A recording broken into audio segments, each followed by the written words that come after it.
Si va con la sesta corsa a Arcoveggio, confronto sul miglio. Sono cavalli di 5 e 6 anni, D'Antoine, Divine Matley, Daphne JCP, Dell'Era, Dimitri ZS, Dursamore SM in prima fila, in seconda Cartier. Favori nettissimi per Daphne JCP, numero 3 Luca Lovera in sediolo. Macchina che accelera. In partenza Daphne JCP conquista subito la testa su D'Antoine, veloce al largo anche Dell'Era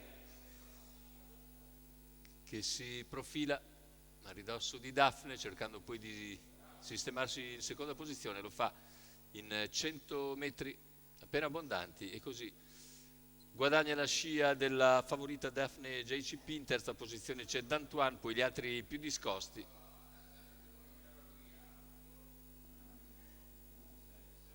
Il primo parziale in 14,7 da parte di Daphne JCP che completa il quarto in 36, sempre tallonata da Dell'Era, poi D'Antoine cerca di riavvicinarsi anche Divine Matley che ora ha ridotto il gap dai primi tre, e all'esterno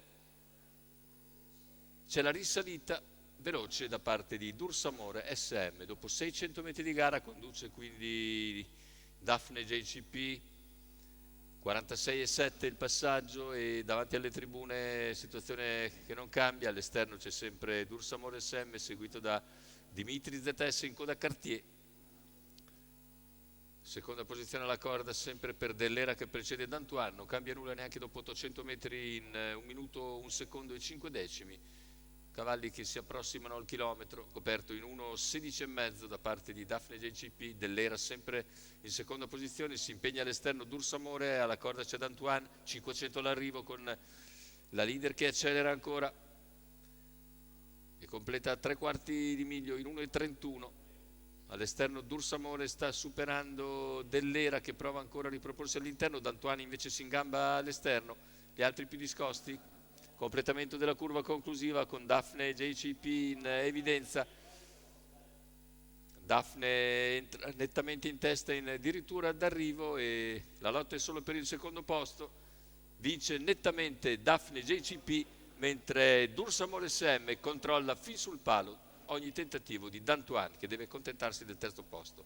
1,14,9, 29,5 a chiudere. La vittoria per la nettissima favorita Daphne JCP.